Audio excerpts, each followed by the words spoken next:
Hello, Lycia. Lycia?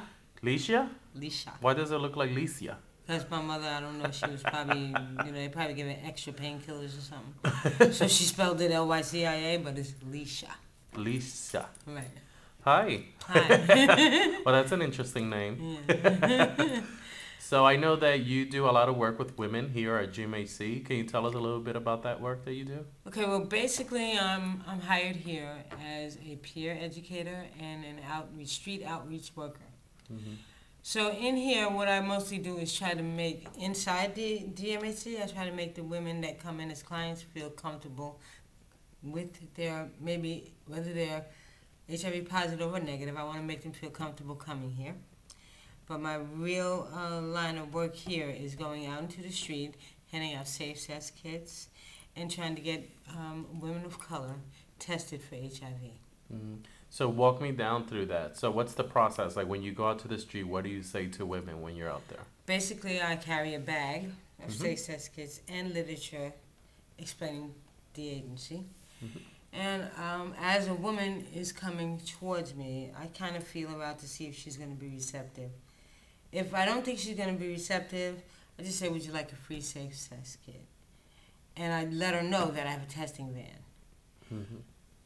Usually when I see a group of girls, I would say between the ages of 16 to 25, I approach them and say, hey ladies, look at this. And I show them the colorful safe sex kit. Mm-hmm. And I say, look at this, you can really protect yourself from these guys out here. And I dangle it in front of them. Uh-huh. And they all want. And they say, you know what, I don't know if you know your HIV status, but there's a Scooby-Doo van down the road there. Mm-hmm. You can get free anonymous testing. I just need you to fill out a little bit of paper. I need to ask you a little bit of questions. Should take about 10-15 minutes here. And then they have a form for you to fill out in the van. And you come out knowing what your status is, and you get a piece of paper telling that guy, look, I'm clean. Where's your piece of paper?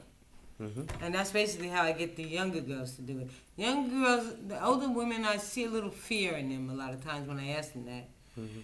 So I kind of make them feel comfortable and let them know that, I've been tested, that I've been positive since 1980 and I'm still alive. Since 1980? 1982, I would say. And I'm still alive, and I don't have a stamp on my head that says I'm positive.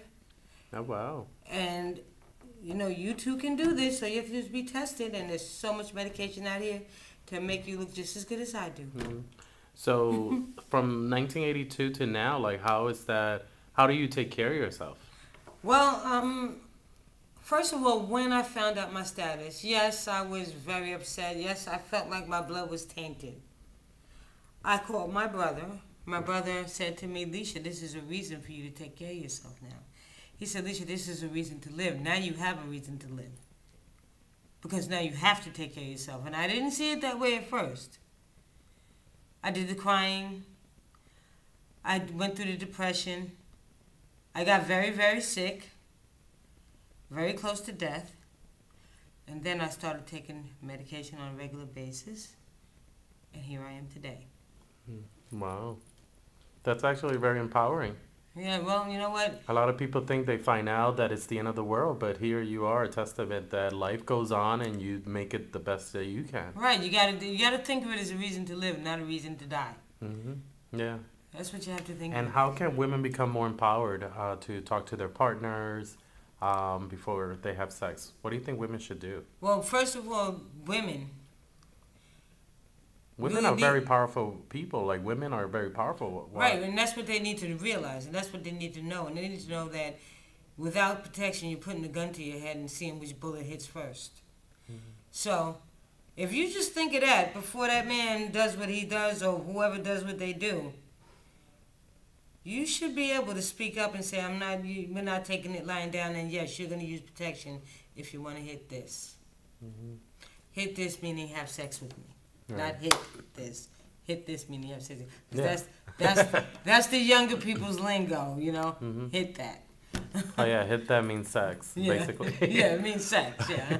So, and how can people from the community get involved in terms of trying to lower the numbers in our community? How can just the average Joe or Anna support women's services, GMHC, or anywhere really? How can they get involved, do you think? I think they should get involved by educating themselves, becoming aware, getting tested, knowing your status, sharing your status with your friends, encouraging your friends to get tested as well.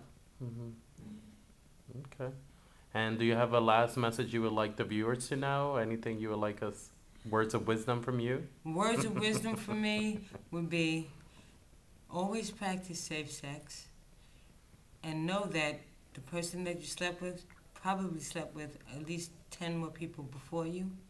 So my best advice to you is to be tested and always use protection and care about your fellow man. Okay, thank you.